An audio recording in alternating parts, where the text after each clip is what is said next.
a clase, ¿no? Bueno, pues yo sumarme a los agradecimientos de Martí, a los hispanistas, a los profesores, a los alumnos y muy especialmente a Montserrat desde la embajada también por estar aquí con nosotros. Y me gustaría simplemente decir, antes de pasarle la palabra a Montserrat, de que este acto de hoy no es una celebración, sino es un acto de resistencia.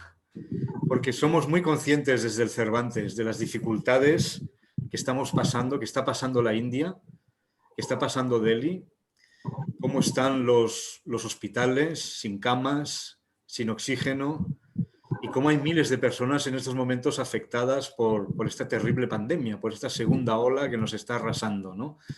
La verdad es que yo incluso había llegado a pensar a cancelar este acto, pensando que, como decimos en buen castellano, el horno no está para bollos y que no era momento de celebrar, sino un poco de solidarizarnos con tanto sufrimiento como está viendo ahora, ¿no? Muy cerca de nosotros. Pero después pensamos que suspender esta celebración del Día del Libro realmente era claudicar ante el virus y permitir que no solo afectase a nuestro cuerpo, sino que también se nos comiese el espíritu. Y que por lo tanto decidimos mantener esta celebración realmente como un homenaje a todos los fallecidos, a los pacientes, a los familiares, a los seres queridos y especialmente a todos los sanitarios que están ahora aquí en Delhi luchando. Solo hace falta poner las noticias para que se nos pongan los pelos como escarpias y nos demos cuenta de la situación en que se encuentra ahora nuestro querido país, que es la India, ¿no? Realmente es realmente... pero, como digo, pienso que sí, que valía la pena celebrar este Día Internacional del Libro. Vale la pena cumplir una vez más ese ritual de leer El Quijote, es un bálsamo mismo, y recordar el Día Internacional del Libro es una festividad española, nace en España en los años 20, en la ciudad de Barcelona, y luego se convierte en los años 90, la UNESCO lo retoma y se convierte en una fiesta internacional y que estamos muy orgullosos de que esta fiesta empezase en España y que sea este homenaje a la lectura, ¿no? Que es lo que realmente nos une a muchos de nosotros. Decir que hoy en Barcelona y en otras ciudades de España se va a celebrar en la calle también el Día del Libro, no quizás con todo el esplendor que tenía en años pasados, pero que sí, que el año pasado, por ejemplo, no se celebró. La primera vez que no se celebraba en un montón de años, pero que este año se está retomando, ¿no? Decir también, y luego imagino que se unirá con nosotros, si es que no está ya con nosotros, saludar al embajador de Perú, Carlos Rafael Polo, porque él ha tenido bien enviarnos, recibimos hace unos días un vídeo del ministro de Cultura peruano, Alejandro Neira, que ha enviado al Instituto Cervantes, a los centros del Instituto Cervantes, para pasarlo con ocasión del Día Internacional del Libro.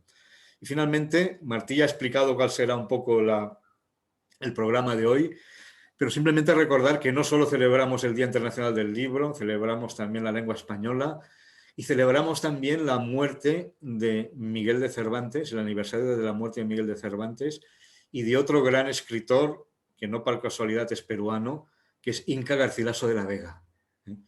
Inca Garcilaso de la Vega también fue el primer, como dicen, el primer peruano, un fruto del mestizaje, y junto con Cervantes y también ese gran escritor que es Shakespeare, pues celebramos hoy el aniversario de su muerte.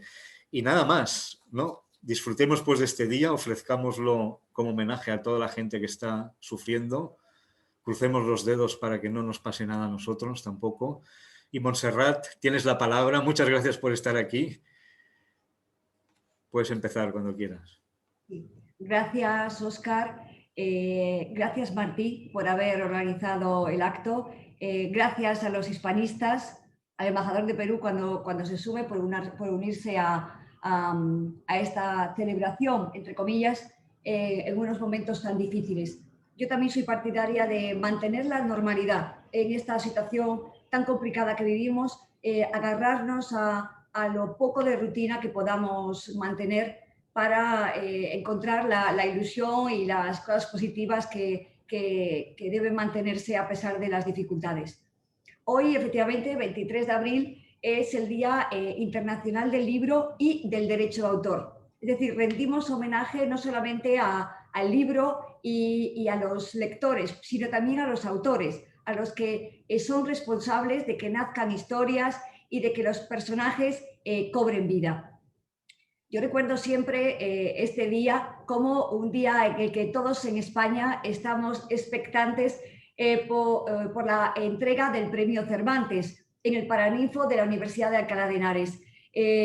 Todos estamos deseando ver la extraordinaria ceremonia de entrega de los premios que lleva, lamentablemente, con este año 2 años consecutivos sin poder celebrarse, con toda la pompa y la belleza de ese acto.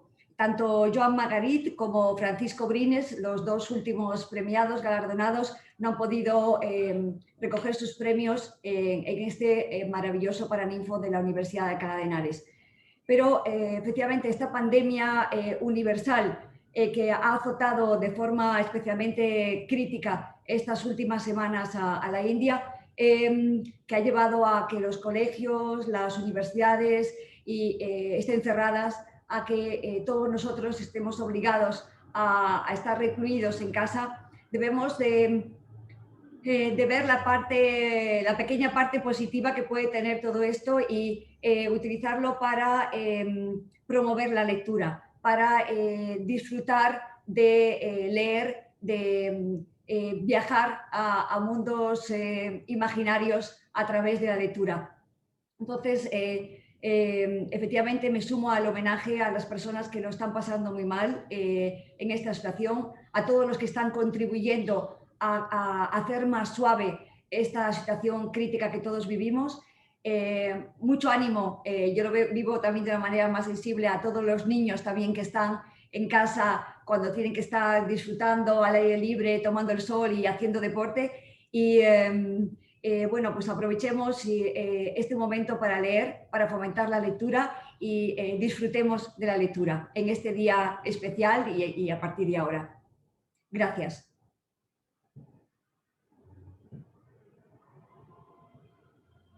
Martí. Estás en silencio, Martí. No se te oye, Martí. Perdonad la técnica. No, que muchas gracias, Montserrat, por tus palabras, que podemos entonces ya empezar con la lectura.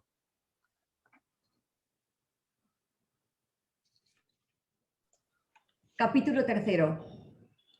Del ridículo razonamiento que pasó entre Don Quijote, Sancho Panza y el bachiller Sansón Carrasco. Pensativo además quedó Don Quijote esperando al bachiller Carrasco, de quien esperaba oír las nuevas de sí mismo puestas en libro, como había dicho Sancho, y no se podía persuadir a que tal historia hubiese, pues aún no estaba enjuta en la cuchilla de su espada la sangre de los enemigos que había muerto, y ya querían que anduviesen en estampa sus altas caballerías. Con todo eso, imaginó que algún sabio, o ya amigo o enemigo, por arte de encantamiento las habría dado a la estampa. Si amigo, por engrandecerlas y levantarlas sobre las más señaladas de caballero andante. Si enemigo, para aniquilarlas y ponerlas debajo de las más viles, que de algún vil escudero se hubiesen escrito, puesto, decía entre sí, que nunca hazañas de escudero se escribieron, y cuando fuese verdad que la tal historia hubiese, siendo de caballero andante, por fuerza habría de ser grandílocua, alta, insigne, magnífica y verdadera. Con esto se consoló algún tanto, pero desconsolóle pensar que su autor era moro, según aquel nombre decide, y de los moros no se podía esperar verdad alguna, porque todos son embelecadores, falsarios y quimeristas. Temíase no hubiese tratado sus amores con alguna indecencia que redundase en menoscabo y perjuicio de la honestidad de su señora Dulcinea del Toboso. Deseaba que hubiese decidido su fidelidad y el decoro que siempre la había guardado, menospreciando reinas, emperatrices y doncellas de todas calidades, teniendo a raya los ímpetus de los naturales movimientos.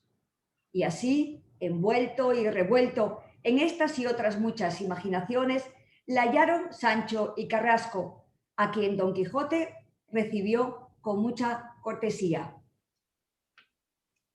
Era el bachiller, aunque se llamaba Sansón, no muy grande de cuerpo, aunque muy gran socarrón, de color macilenta, pero de muy bien entendimiento. Tendría hasta 24 años, cariredondo, de nariz chata y de boca grande, señales todas de ser de condición maliciosa y amigo de donaires y de burlas, como lo mostró en viendo a Don Quijote, poniéndose delante de él de rodillas, diciéndole: «Deme vuestra grandeza las manos, señor Don Quijote de la Mancha, que por el hábito de San Pedro que he visto, aunque no tengo otras órdenes que las 4 primeras, que es vuestra merced uno de los más famosos caballeros andantes que ha habido, ni aun habrá en toda la redondez de la tierra. Bien hay así de Hamete Benengeli, que la historia de vuestras grandezas dejó escritas, y re bien hay el curioso que tuvo cuidado de hacerlas traducir al arábigo en nuestro vulgar castellano para universal entretenimiento de las gentes». Hízole levantar Don Quijote y dijo: «De esa manera, verdad es que hay historia mía y que fue moro y sabio el que la compuso». «Es verdad, señor», dijo Sansón, «que tengo para mí que el día de hoy están impresos más de 12.000 libros de tal historia. Si no, dígalo Portugal, Barcelona y Valencia, donde se han impreso, y aún hay fama que se está imprimiendo en Amberes. Y a mí se me trasluce que ha de haber nación ni lengua donde no se traduzca». Una de las cosas, dijo a esta sazón Don Quijote, que más debe de dar contento a un hombre virtuoso y eminente es verse viviendo, andar con buen nombre por las lenguas de las gentes, impreso y en estampa. Dije con buen nombre porque, siendo al contrario, ninguna muerte se le igualará. Si por buena fama y si por buen nombre va, dijo el bachiller, solo vuestra merced lleva la palma a todos los caballeros andantes, porque el moro en su lengua y el cristiano en la suya tuvieron cuidado de pintarnos muy al vivo la gallardía de vuestra merced, el ánimo grande en acometer los peligros, la paciencia en las adversidades y el sufrimiento así en las desgracias como en las heridas, la honestidad y continencia de los amores tan platónicos de vuestra merced y de mi señora doña Dulcinea del Toboso. Nunca, dijo a este punto Sancho Panza, he oído llamar con don a mi señora Dulcinea, sino solamente la señora Dulcinea del Toboso. Y ya en esto anda errada la historia. No es objeción de importancia esa, respondió Carrasco. No, por cierto, respondió Don Quijote, pero dígame vuestra merced, señor bachiller, ¿qué hazañas mías son las que más se ponderan en esa historia? En eso, respondió el bachiller, hay diferentes opiniones, como hay diferentes gustos. Unos se atienen a la aventura de los molinos de viento, que a vuestra merced le parecieron briareos y gigantes. Otros a la de los batanes, a la descripción de los 2 ejércitos, que después parecieron ser 2 manadas de carneros. Aquel encarece la del muerto que llevaban a enterrar a Segovia. Uno dice que a todas se aventaja la de la libertad de los galeotes. Otro que ninguna iguala a la de los 2 gigantes benitos, con la pendencia del valeroso vizcaíno. Dígame, señor bachiller, dijo a esta sazón Sancho, ¿entra ahí la aventura de los yangueses? Cuando a nuestro buen Rocinante se le antojó pedir cotufas en el golfo. No se le quedó nada, respondió Sansón, al sabio en el tintero. Todo lo dice y todo lo apunta, hasta lo de las cabriolas que el buen Sancho hizo en la manta. En la manta No hice yo cabriolas, respondió Sancho en el aire. Sí, y aún más de las que yo quisiera. A lo que yo imagino, dijo Don Quijote. No hay historia humana en el mundo que no tenga sus altibajos, especialmente las que tratan de caballerías, las cuales nunca pueden estar llenas de prósperos sucesos. Con todo eso, respondió el bachiller, dicen algunos que han leído la historia que se holgarán se les hubiera olvidado a los autores de ella algunos de los infinitos palos que en diferentes encuentros dieron al señor Don Quijote. Ahí entra la verdad de la historia, dijo Sancho. También pudieran callarlos por equidad, dijo Don Quijote, pues las acciones que ni mudan ni alteran la verdad de la historia no hay para qué escribirlas. Si han de redundar en menosprecio del señor de la historia, a fe que no fue tan piadoso en as como Virgilio le pinta, ni tan prudente Ulises como le describió Homero. Así es, replicó Sansón, pero uno es escribir como poeta y otro como historiador. El poeta puede contar o cantar las cosas, no como fueron, sino como debían ser.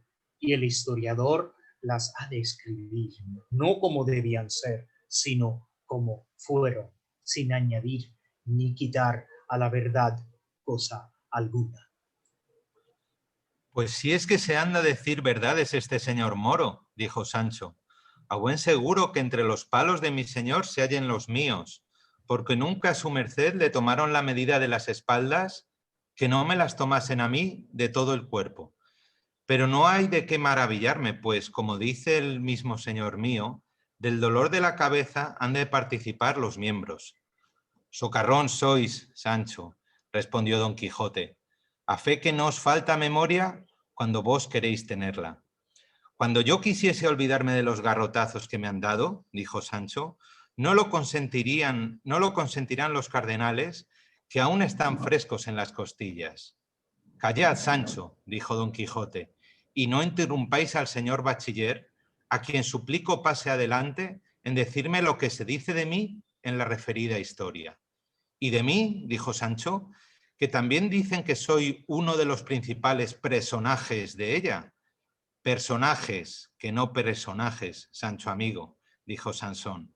Otro reprochador de bobicles tenemos, dijo Sancho, pues ándense a eso y no acabaremos en toda la vida.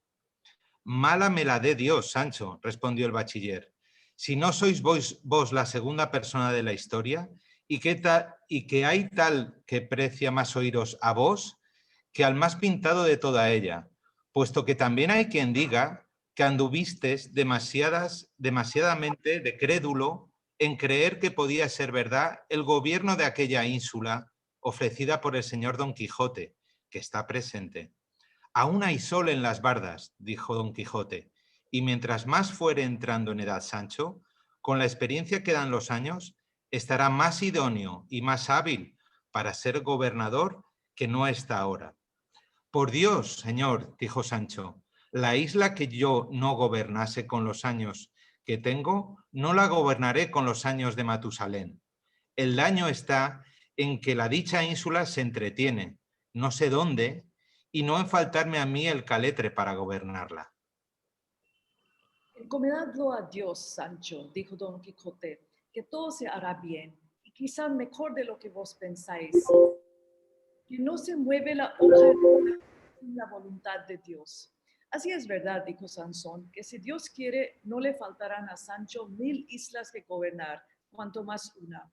Gobernador, he visto por ahí, dijo Sancho, que a mi parecer no llegan a la suela de mi zapato, y con todo eso los llaman señoría y se sirven con plata. Esos no son gobernadores de ínsulas, replicó Sansón, sino de otros gobiernos más manuales, que los que gobiernan ínsulas por lo menos han de saber gramática. Con la grama bien me avendría yo, dijo Sancho, pero con la tica ni me tiro ni me pago, porque no la entiendo. Pero dejando esto del gobierno en las manos de Dios, que me eche a las partes donde más de mí se sirva, digo, señor bachiller Sansón Carrasco, que infinitamente me ha dado gusto que el autor de la historia haya hablado de mí de manera que no enfadan las cosas que de mí se cuentan. Que a fe de buen escudero, que si hubiera dicho de mí cosas que no fueran muy de cristiano viejo como soy, que nos habían de oír los sordos. Eso fuera a hacer milagros, respondió Sansón. ¿Milagros o no milagros?, dijo Sancho. Cada uno mire cómo habla o cómo escribe de las personas, y no pongo a troche mocho lo primero que le viene al maquín. Una de las tachas que ponen a tal historia, dijo el bachiller, es que su autor puso en ella una novela intitulada El curioso impertinente, no por mala ni por mal razonada, sino por no ser de aquel lugar, ni tiene que ver con la historia de su merced del señor Don Quijote. Yo apostaré, replicó Sancho, que ha mezclado el hideperro versas con capachos. Ahora digo, dijo Don Quijote, que no ha sido sabio el autor de mi historia, sino algún ignorante hablador que a tiento y sin algún discurso se puso a escribirla, salga lo que saliere, como hacía Orbaneja, el pintor de Úbeda, al cual preguntándole qué pintaba respondió, lo que saliere. Tal vez pintaba un gallo de tan suerte y tan mal parecido que era menester que con letras góticas escribiese junto a él, este es gallo. Y si así debe de ser de mi historia, que tendrá necesidad de comento para entenderla. Eso no, respondió Sansón, porque es tan clara que no hay cosa que disfrutar, no hay cosa que dificultar en ella. Los niños la manosean, los mozos la leen, los hombres la entienden y los viejos la celebran. Y finalmente es tan trillada y tan leída y tan sabida de todo género de gentes que apenas han visto algún rocín flaco cuando dicen, allí va Rocinante, y lo que más se han dado a su lectura son los pajes. No hay antecámara de señor donde no se halla un Don Quijote. Unos le toman si otros le dejan. Estos le embisten y aquellos le piden. Finalmente la tal historia es del más gustoso y menos perjudicial entretenimiento que hasta ahora se haya visto, porque en toda ella no se descubre ni por semejas una palabra deshonesta, ni un pensamiento menos que católico. A escribir de otra suerte, dijo Don Quijote, no fuera a escribir verdades, sino mentiras, y los historiadores que de mentiras se valen habían de ser quemados como los que hacen moneda falsa. Y no sé yo qué le movió al autor a valerse de novelas y cuentos ajenos, habiendo tanto que escribir en los míos. Sin duda se debió de atener al refrán de paja y de heno, etc. Pues en verdad que en solo manifestar mis pensamientos, mis suspiros, mis lágrimas, mis buenos deseos y mis acometimientos, pudiera hacer un volumen mayor o tan grande que el que pueden hacer todas las obras del tostado. En efecto, lo que yo alcanzo, señor bachiller, es que para componer historias y libros, de cualquier suerte que sean, es menester un gran juicio y un maduro entendimiento. Decir gracias y escribir donaires es de grandes ingenuos. La más discreta figura de la comedia es la del bobo, porque no lo ha de ser el que quiere dar a entender que es simple. La historia es como cosa sagrada, porque ha de ser verdadera, y donde está la verdad está Dios. En cuanto a verdad, pero no obstante esto, hay algunos que así componen y arrojan libros de sí como si fuesen bañuelos. No hay libro tan malo, dijo el bachiller, que no tenga algo bueno. No hay duda en eso, replicó Don Quijote, pero muchas veces acontece que los que tenían méritamente granjeada y alcanzada gran fama por sus escritos, en dándolos a la estampa, la perdieron del todo o la menoscabaron en algo. La causa de eso es, dijo Sansón, que, como las obras impresas se miran despacio, fácilmente se ven sus faltas, y tanto más se escudriñan, cuanto es mayor la fama del que las compuso. Los hombres famosos por sus ingenios, los grandes poetas, los ilustres historiadores, siempre o las más veces son envidiados de aquellos que tienen por gusto y por particular entretenimiento juzgar los escritos ajenos sin haber dado algunos propios a la luz del mundo. Eso no es de maravillar, dijo Don Quijote, porque muchos teólogos hay que no son buenos para el púlpito y son buenísimos para conocer las faltas o sobras de los que predican. Todo eso es así, señor Don Quijote, dijo Carrasco, pero quisiera yo que los tales censuradores fueran más misericordiosos y menos escrupulosos, sin atenerse a los átomos del sol clarísimo de la obra de que murmuran, que si aliquando bonus dormitato merus, consideren lo mucho que estuvo despierto por dar la luz de su obra con la menos sombra que pudiese. Y quizá podría ser que lo que a ellos les parece mal fuesen lunares, que a veces acrecientan la hermosura del rostro que los tiene. Y así digo que es grandísimo el riesgo a que se pone el que imprime un libro, siendo de toda imposibilidad imposible componerle tal que satisfaga y contente a todos los que le leyeren. El que de mí trata, dijo Don Quijote, a poco se habrá contentado. Antes es al revés, que como de stultorum infinitus est numerus. Infinitos son los que han gustado de la tal historia. Y algunos han puesto falta y dolo en la memoria del autor, pues se le olvida de contar quién fue el ladrón que hurtó el rucio a Sancho, que ahí no se declara, y solo se infiere de lo escrito que se le hurtaron. Y de ahí a poco le vemos a caballo sobre el mismo jumento sin haber parecido. También dicen que se le olvidó poner lo que Sancho hizo de aquellos 100 escudos que halló en la maleta en Sierra Morena, que nunca más los nombra, y hay muchos que desean saber qué hizo de ellos, o en qué los gastó, que es uno de los puntos sustanciales que faltan en la obra. Sancho respondió: yo, señor Sansón, no estoy ahora para ponerme en cuentas ni cuentos, que me ha tomado un desmayo de estómago, que si no le reparo con 2 tragos de lo añejo, me pondrá en la espina de Santa Lucía. En casa lo tengo, mi oíslo me aguarda. En acabando de comer, daré la vuelta y satisfaré a vuestra merced y a todo el mundo de lo que preguntar quisieren, así de la pérdida del jumento como del gasto de los 100 escudos. Y sin esperar respuesta ni decir otra palabra, se fue a su casa. Don Quijote pidió y rogó al bachiller se quedase a hacer penitencia con él. Tuvo el bachiller el envite, quedóse, añadióse al ordinario un par de pichones, tratóse en la mesa de caballerías, siguióle el humor carrasco, acabóse el banquete, durmieron la siesta, volvió Sancho y renovóse la plática pasada.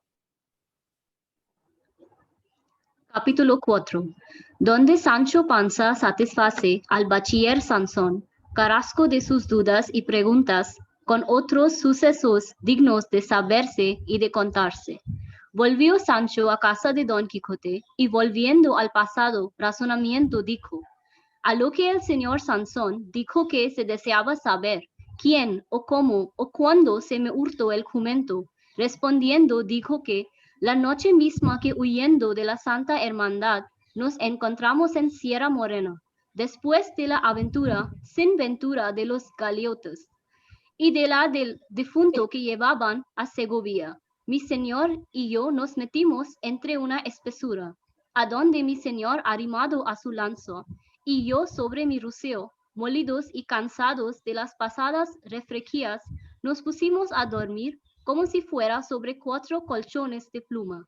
Especialmente yo dormí con tan pesado sueño, que quien quiera que fue tuvo lugar de llegar y suspenderme sobre 4 estacas que puso a los 4 lados de la albarda, de manera que me dejó a caballo sobre ella y me sacó debajo de mí al rucio sin que yo lo sintiese. Eso es cosa fácil y no acontecimiento nuevo, que lo mismo le sucedió a Sacripante, cuando, estando en el cerco de Albraca, con esa misma invención, le sacó el caballo de entre las piernas aquel famoso ladrón llamado Brunelo. Amaneció, prosiguió Sancho, y apenas me hube estremecido, cuando faltando las estacas, di conmigo en el suelo una gran caída. Miré por el jumento y no le vi. Acudiéronme lágrimas a los ojos y hice una lamentación que si no la puso el autor de nuestra historia, puede hacer cuenta que no puso cosa buena. Al cabo de no sé cuántos días, viniendo con la señora princesa Micomicona, conocí mi asno, y que venía sobre él en hábito de gitano aquel Ginés de Pasamonte, aquel embustero y grandísimo maleador, que quitamos mi señor y yo de la cadena. No está en eso el yerro, replicó Sansón, sino en que antes de haber parecido el jumento, dice el autor que iba a caballo Sancho en el mismo rucio. A eso dijo Sancho, no sé qué responder, sino que el historiador se engañó o ya sería descuido del impresor. Así es, sin duda, dijo Sansón, pero ¿qué se hicieron los escudos? ¿Deshiciéronse? Respondió Sancho, yo los gasté en pro de mi persona y de la de mi mujer y de mis hijos. Y ellos han sido causa de que mi mujer lleve en paciencia los caminos y carreras que han dado sirviendo a mi señor Don Quijote. Que si al cabo de tanto tiempo volviera sin blanca y sin el jumento a mi casa, negra ventura me esperaba.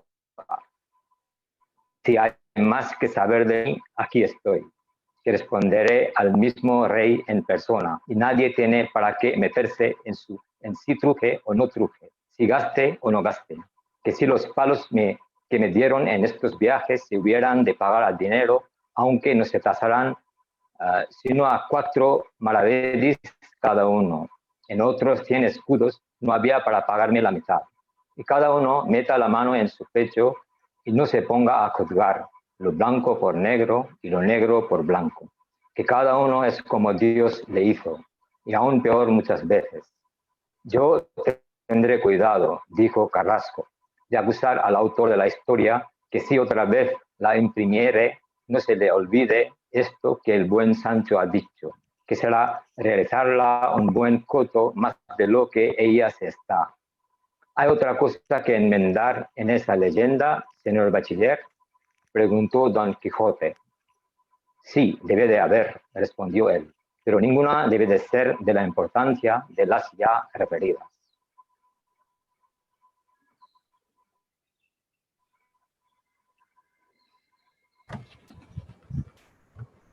Y por ventura,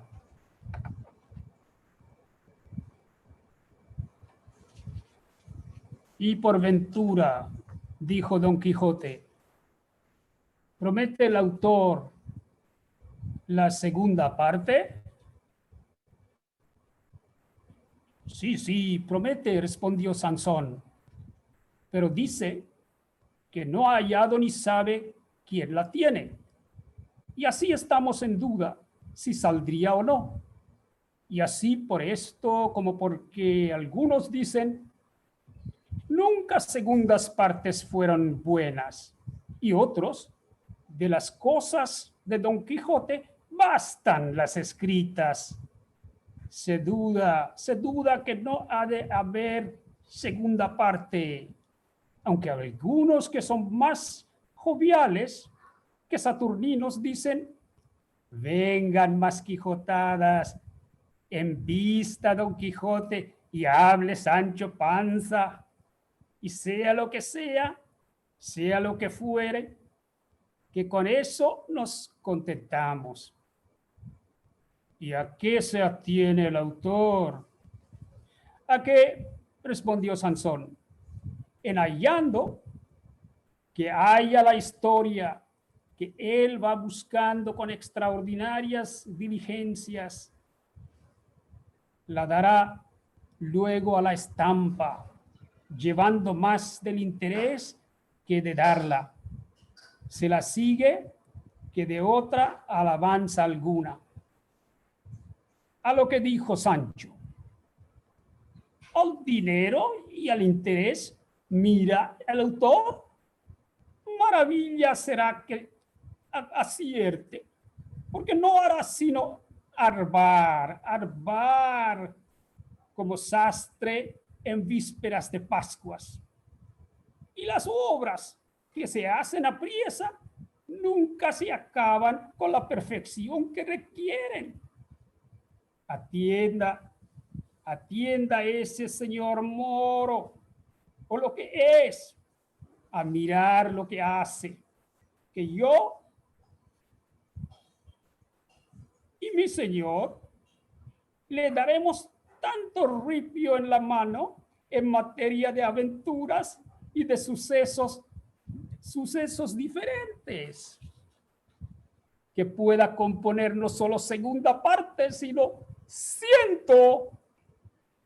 Debe de pensar el buen hombre, sin duda, que nos dormimos aquí en las pajas.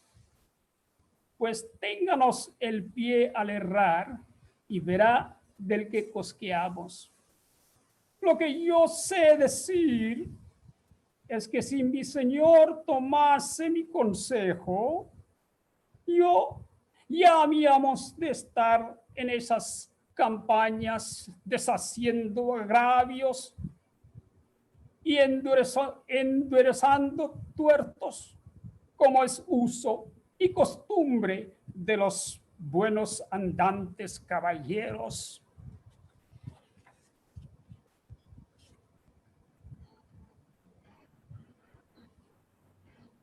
No había bien acabado de decir estas razones Sancho cuando llegaron a sus oídos relinchos de Rocinante, los cuales relinchos tomó Don Quijote por felicísimo agüero y determinó de hacer de allí a 3 o 4 días otra salida, y declarando su intento al bachiller, le pidió consejo por qué parte comenzaría su jornada, el cual le respondió que era su parecer que fuese al reino de Aragón y a la ciudad de Zaragoza, a donde de allí a pocos días se habían de hacer unas solemnísimas justas por la fiesta de San Jorge, en las cuales podría ganar fama sobre todos los caballeros aragoneses, que sería ganarla sobre todos los del mundo.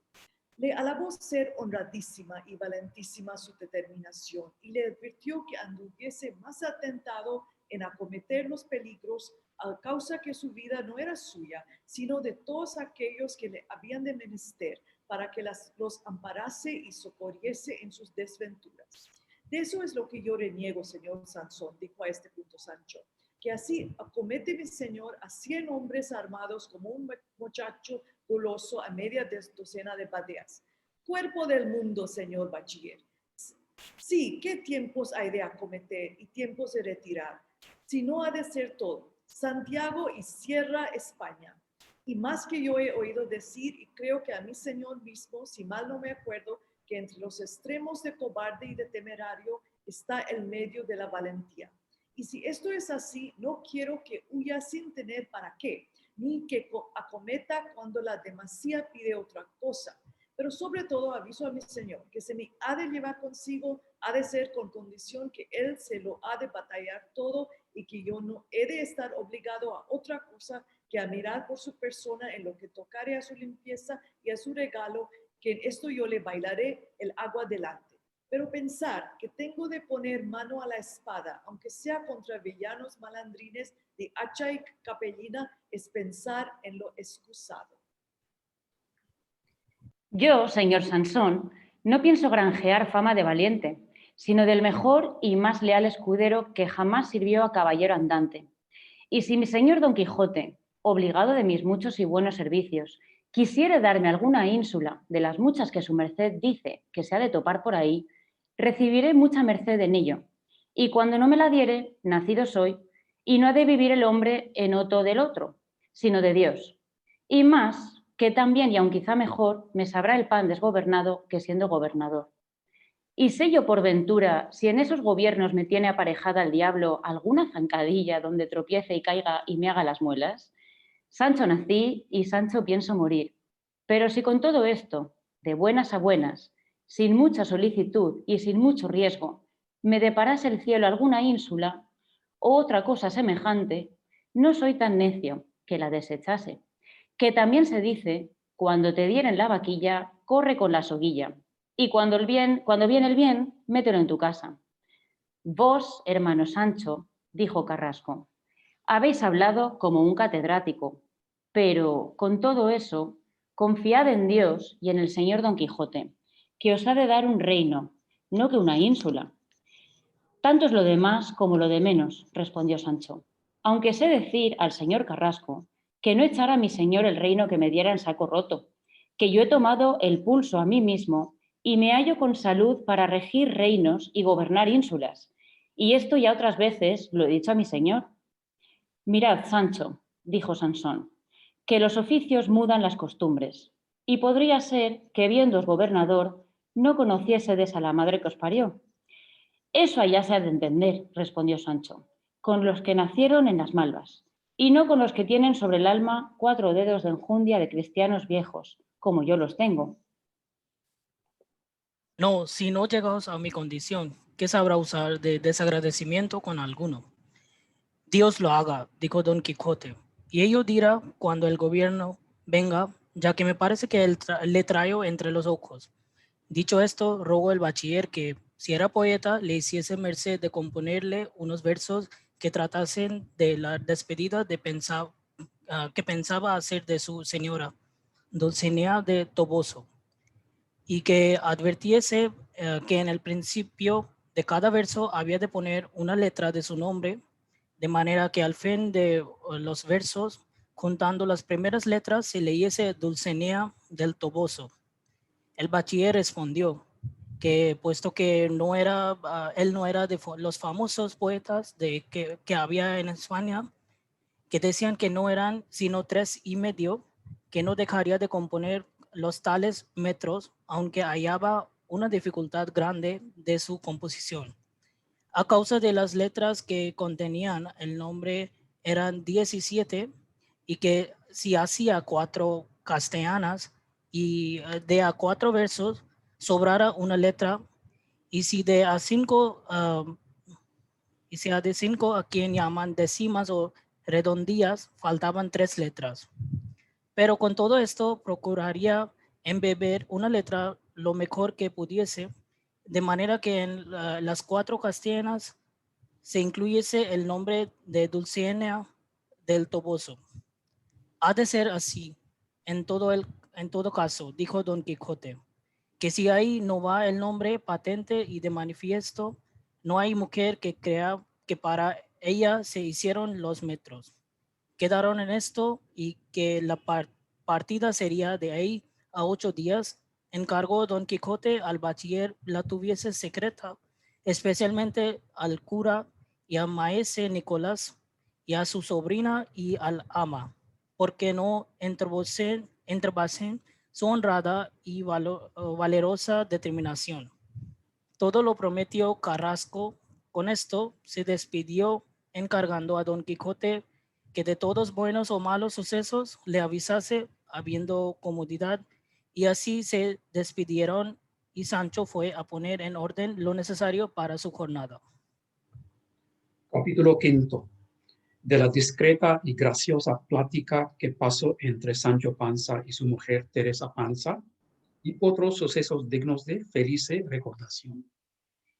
Llegando a escribir el traductor de esta historia, este 5º capítulo dice que la tiene apócrifa, porque en él habla Sancho Panza con otro estilo del que se podía prometer de su corto ingenio, y dice cosas tan sutiles que no tiene por posible que él las supiese, pero que no quiso dejar de traducirlo por cumplir con lo que su oficio debía, y así prosiguió diciendo: llegó Sancho a su casa tan regocijado y alegre que su mujer conoció su alegría a tiro de ballesta, tanto que la obligó a preguntarle: ¿qué traes, Sancho amigo, que tan alegre venís? A lo que él respondió: mujer mía, si Dios quisiera, bien me holgara yo de no estar tan contento como muestro. No os entiendo, marido, replicó ella, y no sé qué queréis decir en eso de que os holgarades. Si Dios quisiera de no estar contento, que mujer tonta, no sé yo quién recibe gusto de no tenerle. Mirad, Teresa, respondió Sancho, yo estoy alegre porque tengo determinado de volver a servir a mi amo Don Quijote, el cual quiere la vez tercera salir a buscar las aventuras, y yo vuelvo a salir con él porque lo quiere así mi necesidad, junto con la esperanza que me alegra de pensar si podré hallar otros 100 escudos como los ya gastado, puesto que me entristece el haberme de apartar de ti y de mis hijos, y si Dios quisiera darme de comer a pie enjuto, y en mi casa sin traerme por vericuetos y encrucijadas, pues lo podía hacer a poca costa y no más de quererlo, Claro está que mi alegría fuera más firme y valedera, pues que la que tengo va mezclada con la tristeza del dejarte. Así que dije bien que holgara, si Dios quisiera, de no. Mirad, Sancho, replicó Teresa, después que os hicisteis miembro de caballero andante, habláis de tan rodera manera que no hay quien os entienda.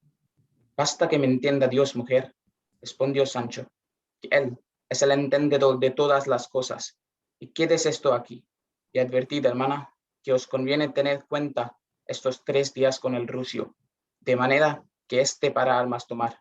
Dobladle los piensos, requerid la albarda y las demás jarcias, porque no vamos a bodas, sino a rodear el mundo y a tener dares a tomares con gigantes, con endriagos y con vestiglos, y a oír silbos, rúgidos, bramidos y baladros. Y aun todo esto fuera flores de cantueso, si no tuviéramos que entender con yangüeses y con moros encantados. Bien, creo, marido, replicó Teresa, que los escuderos andantes no comen el pan del balde, y así quedaré rogando a nuestro Señor os saque presto de tanta malaventura. Yo os digo, mujer, respondió Sancho, que si no pensase antes de mucho tiempo verme gobernador de una ínsula, aquí me caería muerto. Eso no, marido mío, dijo Teresa. Viva la gallina, aunque sea con su pepita. Vivid vos, y llévese al diablo cuántos gobiernos hay en el mundo. Sin gobierno salisteis del vientre de vuestra madre, y sin gobierno habéis vivido hasta ahora, y sin gobierno os iréis, o os llevarán a la sepultura cuando Dios fuere servido. Como esos que hay en el mundo, que viven sin gobierno, y no por eso dejan de vivir y de ser contados con el número de las gentes. La mejor salsa del mundo es la hambre, y como esta no falta a los pobres, siempre comen con gusto. Pero mirad, Sancho, si por ventura os viéredes con algún gobierno, no os olvidéis de mí y de vuestros hijos. Advertid que Sanchico tiene ya 15 años cabales, y es razón que vaya a la escuela, si es que su tío el abad le ha de dejar hecho de la iglesia. Mirad también que Marisancha, vuestra hija, no se morirá si la casamos, que me va dando barruntos que desea tanto tener marido como vos deseáis veros con gobierno. Y en fin, mejor parece la hija mal casada que bien abarraganada. A buena fe, respondió Sancho, que si Dios me llega a tener algo que de gobierno, que tengo de casar, mujer mía, a Marisancha tan altamente que no la alcancen sino con llamarla señoría. Eso no, Sancho, respondió Teresa, casadla con su igual, que es lo más acertado, que si de los zuecos la sacáis a chapines y de saya parda, de catorceno a verdugado y saboyanas de seda, y de una marica y un tú a una doña tal y señoría, no se ha de hallar la muchacha, y a cada paso ha de caer en 1000 faltas, descubriendo la hilaza de su tela vasta y grosera. Calla, boba, dijo Sancho, que todo será usarlo 2 o 3 años, que después le vendrá el señorío y la gravedad como de molde. Y cuando no, ¿qué importa? Séase ella señoría y venga lo que viniere. Respondió Teresa, no os queráis alzar a mayores y advertid al refrán que dice, al hijo de tu vecino, límpiale las narices y métele en tu casa. Por cierto, ¿qué sería gentil cosa casar a nuestra María con un condazo o con un caballerote que cuando se le antojase la pusiese como nueva, llamándola de villana, hija de estripaterrones y de las pelarruecas? No en mis días, marido. Para eso, y por cierto, he criado yo a mi hija. Traed vos dineros, Sancho, y el casarla, dejadlo a mi cargo, que ahí está Lope Tocho, al hijo de Juan Tocho, mozo rollizo y sano, y que le conocemos, y sé que no mira de mal ojo a la muchacha, y con este, que es nuestro igual, estará bien casada, y le tendremos siempre a nuestros ojos, y seremos todos unos, padres y hijos, nietos y yernos, y andará la paz y la bendición de Dios entre todos nosotros, y no casarme la voz ahora en esas cortes y en esos palacios grandes, a donde ni a ella la entienden ni ella se entienda. Ven acá, bestia y mujer de Barrabás, replicó Sancho. ¿Por qué quieres tú ahora, sin qué ni para qué, estorbarme que no case a mi hija con quien me dé nietos que se llame señoría? Mira, Teresa, siempre he oído decir a mis mayores que el que no sabe gozar de la ventura cuando le viene, que no se debe quejar si se le pasa. Y no sería bien que ahora que está llamando a nuestra puerta, se la cerremos, dejémonos llevar de este viento favorable que nos sopla. Por este modo de hablar y por lo que más abajo dice Sancho, dijo al traductor de esta historia que tenía por apócrifo este capítulo. ¿No te parece animalía? Prosiguió Sancho. ¿Qué será bien dar con mi cuerpo en algún gobierno provechoso que nos saque el pie del lodo y casese a Marisancha con quien yo quisiere, y verás cómo te llaman a ti, doña Teresa Panza, y te sientas en la iglesia sobre alcatifa, almohadas y arambeles, a pesar de y despecho de las hidalgas del pueblo. No, sino estás siempre en un ser, sin crecer ni menguar, como figura de paramento. Y en esto no hablemos más, que Sanchicha ha de ser condesa, aunque tú me digas.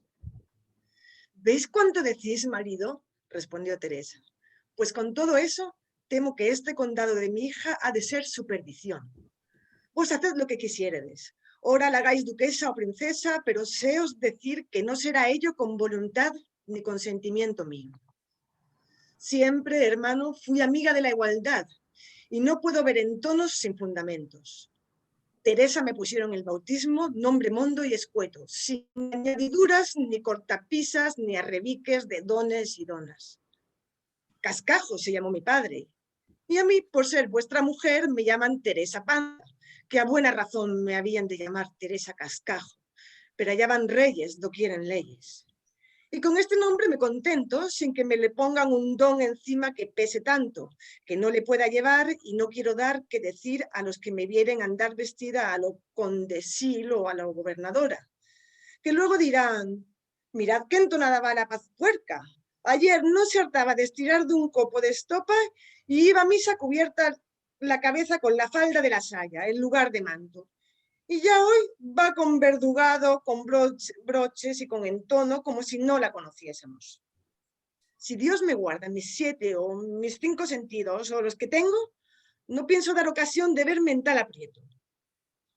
Vos, hermano, idos a ser gobierno o ínsulo y entonaos a vuestro gusto, que mi hija ni yo, por el siglo de mi madre, que no nos hemos de mudar un paso de nuestra aldea. La mujer honrada, la pierna quebrada y en casa. Y la doncella honesta, el hacer algo es su fiesta. Idos con vuestro Don Quijote a vuestras aventuras y dejadnos a nosotras con nuestras malas venturas, que Dios nos las mejorará como seamos buenas. Y yo no sé, por cierto, quién le puso el don que no tuvieron sus padres ni sus abuelos. Ahora digo, replicó Sancho, que tienes algún familiar en ese cuerpo. Válate Dios, la mujer. ¿Y qué de cosas has ensartado unas en otras, sin tener pies ni cabeza? ¿Qué tiene que ver el cascajo, los broches, los refranes y el entono con lo que digo yo? Ven acá, mentecata e ignorante, que así te puedo llamar, pues no entiendes mis razones y vas huyendo de la dicha. Si yo dijera que mi hija se arrojara de una torre abajo, o que se fuera por esos mundos como se quiso ir la infanta doña Urraca, tenías razón de no venir con mi gusto. Pero si en 2 paletas y en menos de un abrir y cerrar de ojos, te la chanto un don y una señoría a cuestas, y te la saco de los rastrojos y te la pongo en toldo y en peana, y en un estrado de más almohadas de veludo que tuvieron moros en su linaje, los almohadas de Marruecos. ¿Por qué no has de consentir y querer lo que yo quiero? ¿Sabéis por qué, marido? Respondió Teresa. Por el refrán que dice, quien te cubre, te descubre. Por el pobre todos pasan los ojos como de corrida, y en el rico los detienen. Y si el tal rico fue un tiempo pobre, ahí es el murmurar y el maldecir y el peor perseverar de los maldicientes, que los hay por esas calles a montones, como enjambres de abejas. Mira, Teresa, respondió Sancho, y escucha lo que ahora quiero decirte. Quizá no lo habrás oído en todos los días de tu vida, y ahora no hablo de mí, que todo lo que pienso decir son sentencias del padre predicador, que la cuaresma pasada predicó en este pueblo, el cual, si mal no me acuerdo, dijo que todas las cosas presentes que los ojos están mirando se presentan, están y asisten en nuestra memoria mucho mejor y con más vehemencia que las cosas pasadas. Todas estas razones que aquí va diciendo Sancho son las segundas por quien, dice el traductor, que tiene por apócrifo este capítulo, que exceden a la capacidad de Sancho, el cual prosiguió diciendo: ¿de dónde nace que cuando vemos a alguna persona bien aderezada y con ricos vestidos compuesta y con pompa de criados, parece que por fuerza nos mueve y convida a que la tengamos respeto, puesto que la memoria en aquel instante nos represente alguna bajeza en la que vimos a tal persona, la cual, ignominia, ahora sea de pobreza o de linaje, como ya pasó, no es, y solo es lo que vemos presente. Y si este a quien la fortuna sacó del borrador de su bajeza, que por estas mismas razones lo dijo el Padre, a la alteza de su prosperidad fuere bien criado, liberal y cortés con todos, y no se pusiera en cuentos con aquellos que por antigüedad son nobles. Ten, por cierto, Teresa, que no habrá quien se acuerde de lo que fue, sino que reverencien lo que es, si no fueren los envidiosos, de quien ninguna próspera fortuna está segura. Yo no os entiendo, marido, replicó Teresa. Haced lo que quisiéredes, y no me quebréis más la cabeza con vuestras arengas y retóricas. Y si estáis revuelto en hacer lo que decís, resuelto has de decir, mujer, dijo Sancho, y no revuelto. No os pongáis a disputar, marido, conmigo, respondió Teresa. Yo hablo como Dios es servido, y no me meto en más dibujos. Y digo que si estáis porfiando en tener gobierno, que llevéis con vos a vuestro hijo Sancho, para que desde ahora le enseñéis a tener gobierno, que bien es que los hijos hereden y aprendan los oficios de sus padres. En teniendo gobierno, dijo Sancho, enviaré por él, por la posta, y te enviaré dineros, que no me faltarán, pues nunca falta quien se los preste a los gobernadores, cuando no los tienen.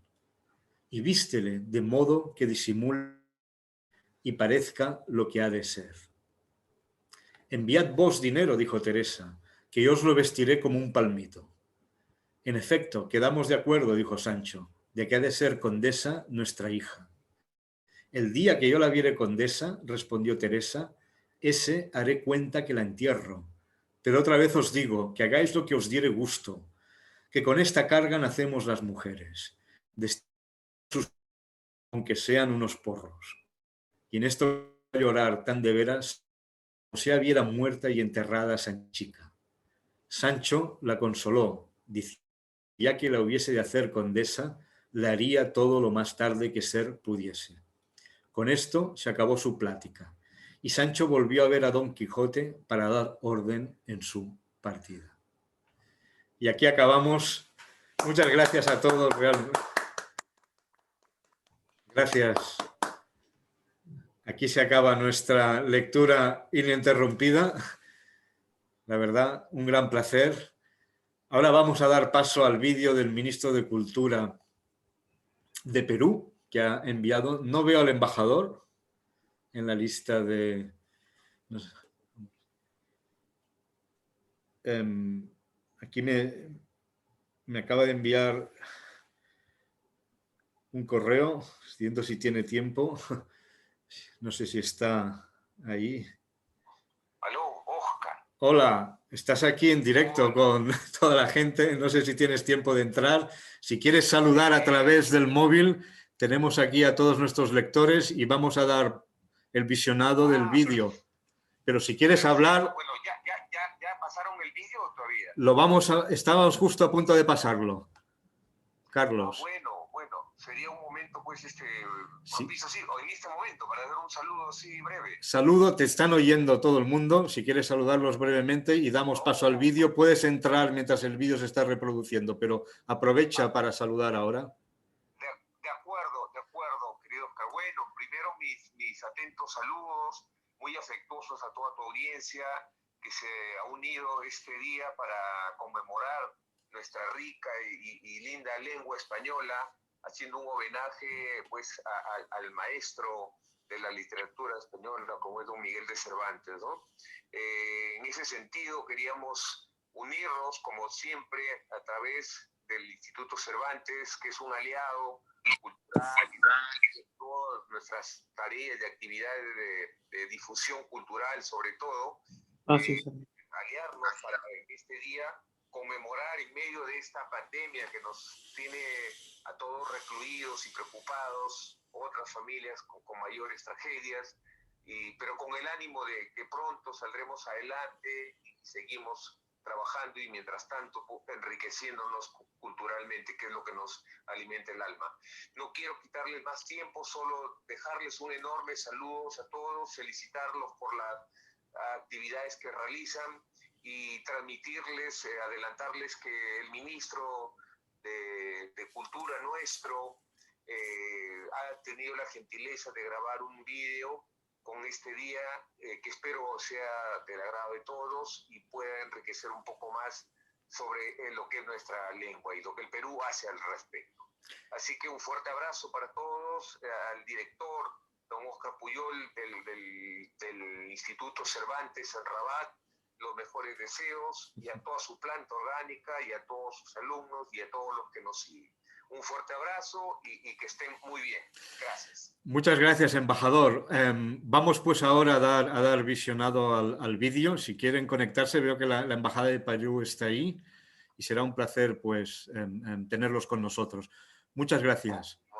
¿Cómo no? Enseguida. Gracias. Damos paso pues al vídeo del ministro de Cultura de Perú, Alejandro Neira. Por favor.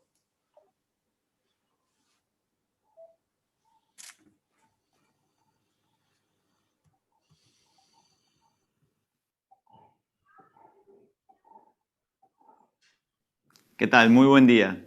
Quisiera expresarle mi más cordial saludo por el Día del Libro y la Semana de la Lengua Española a todos los países que tienen herencia hispánica como parte de su identidad cultural y que están representados ahora por delegados, embajadores y todos aquellos quienes conformamos esta gran comunidad hispanoamericana.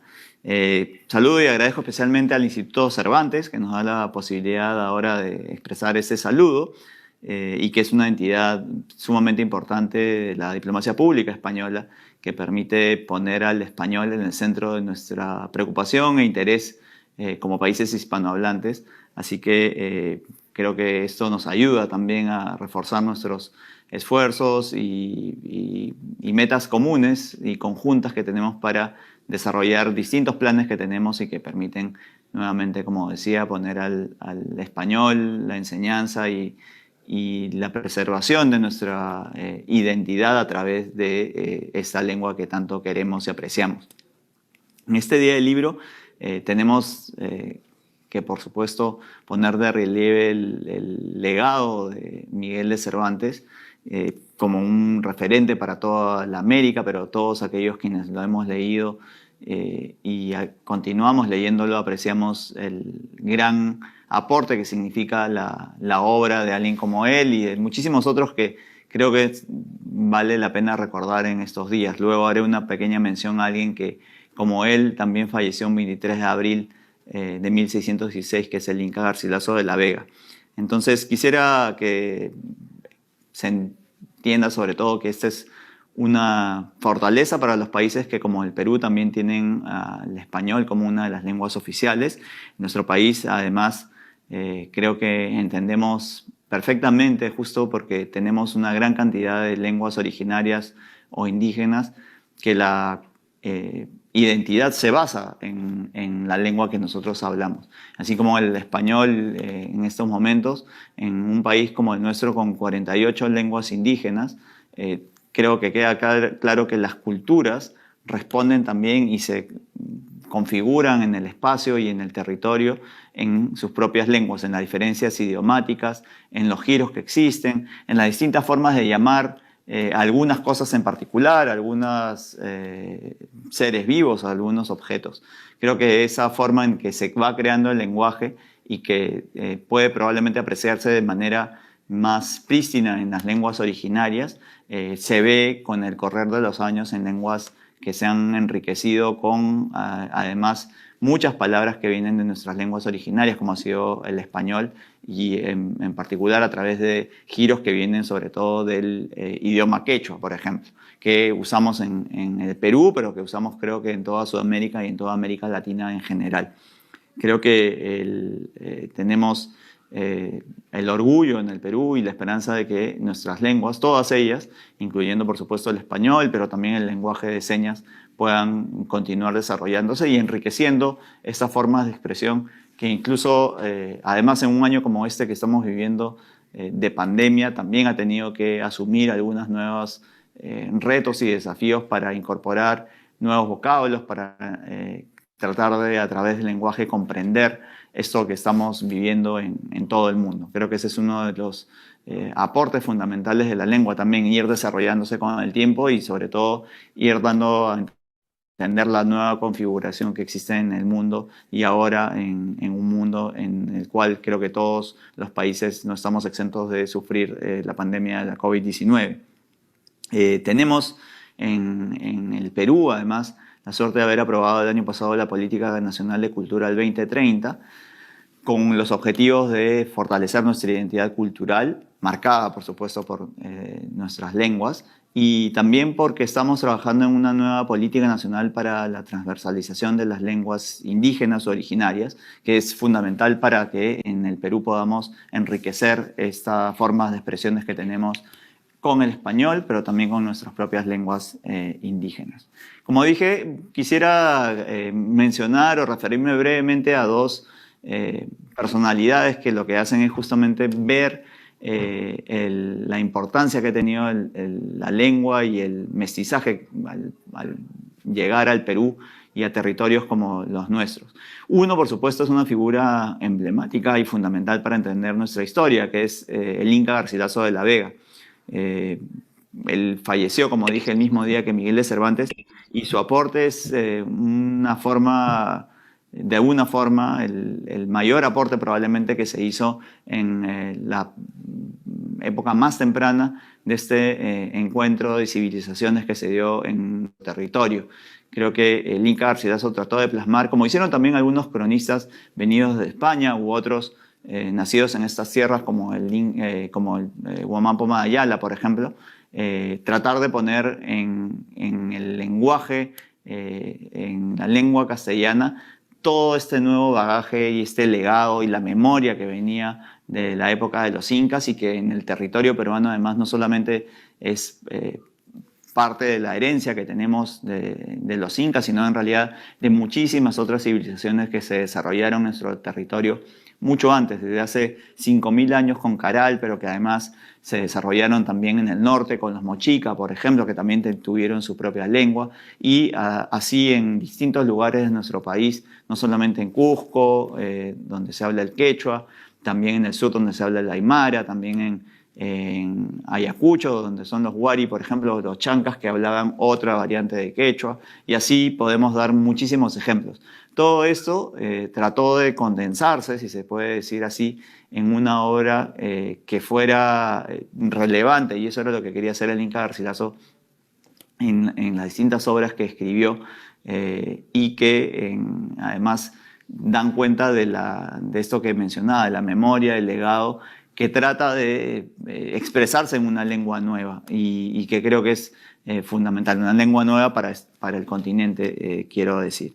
Y por otro lado, alguien que a mí particularmente me gusta mucho y que tiene un componente de humor en su obra, que es Ricardo Palma, que trató de rescatar en sus tradiciones peruanas también un poco de esta clave del mestizaje, de esta fusión de las culturas, de esta interacción que tuvo la lengua castellana con las lenguas originarias y sobre todo a través de algunas figuras emblemáticas de nuestra historia, tratar de entender cómo es que se dio este encuentro entre dos mundos y también esta interacción entre la lengua española y la lengua indígena. Creo que nadie más importante que Ricardo Palma para luchar, como hizo en sus participaciones en España en el cuarto centenario, para luchar justamente para que se reconozca el aporte de las lenguas americanas en la lengua española, algo que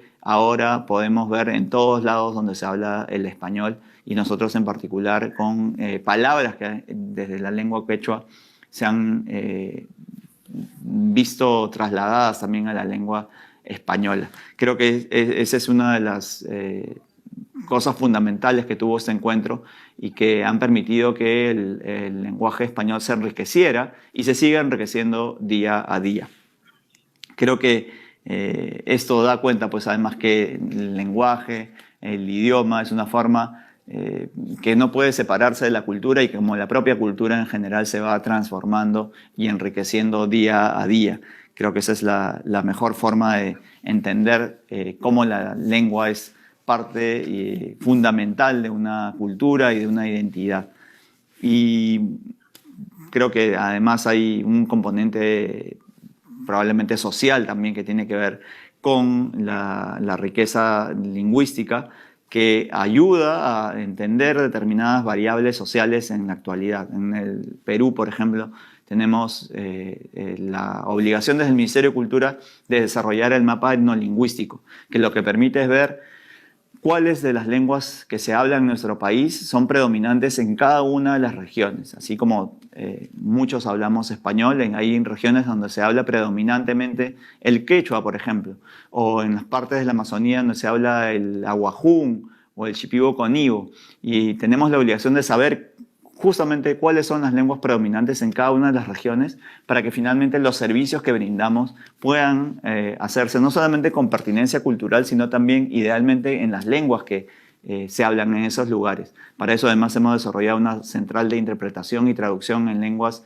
indígenas que se lanzó el año pasado y que permite que alguien que vaya a un lugar a recibir un servicio, si no puede comunicarse directamente con alguien que le está brindando ese servicio, puede hacer una llamada a esta central de interpretación para tener a alguien que pueda justamente hacer que este diálogo, que imaginen es un diálogo que se ha continuado dando por los más de 500 años desde que España llegó a América, podamos tener un servicio bien brindado y podamos desde el Estado ofrecer los servicios que se necesitan y que no solamente se necesitan ser ofrecidos, sino ser ofrecidos también en la propia lengua que se habla en cada uno de los lugares. Creo que eso es fundamental para entender también cuál es el rol que nos cabe a quienes hablamos el español, pero que estamos también obligados como servidores públicos a hacer que las lenguas indígenas originarias puedan tener un correlato que permita que los servicios se brinden adecuadamente.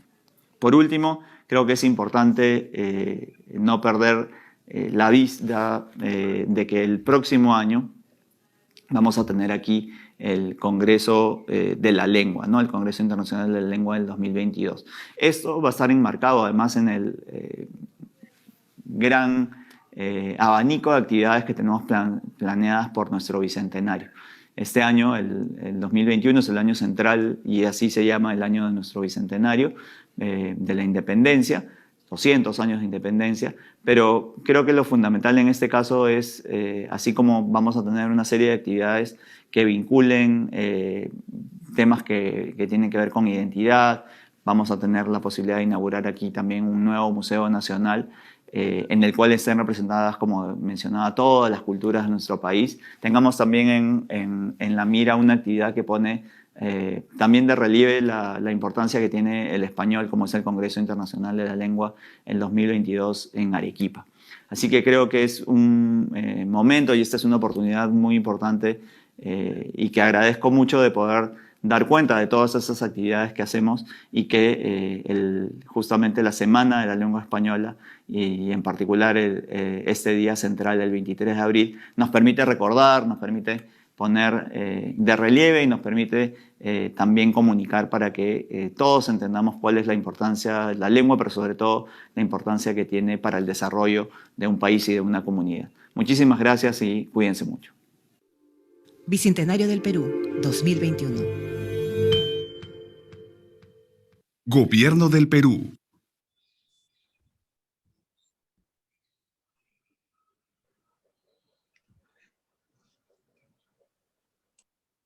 Pues muchas gracias a todos, a la Embajada de Perú. Ahora vamos a proceder a la entrega de los premios del concurso de microrelatos y de poesía que hemos organizado con ocasión del Día del Libro. Bueno, de entrada he de agradecer de entrada a todos los participantes y felicitarles por sus textos que nos han mandado, sus poemas, sus microrelatos.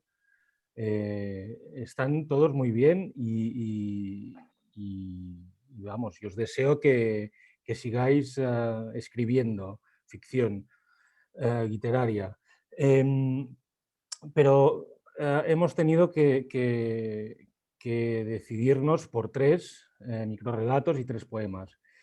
Y Eloísa, si quieres, podemos empezar con la entrega. Hola, Eloísa. Hola. Hola a todos. Sí, enhorabuena porque nos ha costado mucho decidir. Eran todos los relatos y las poesías estupendos. Así que nada, enhorabuena y os animamos a todos a continuar.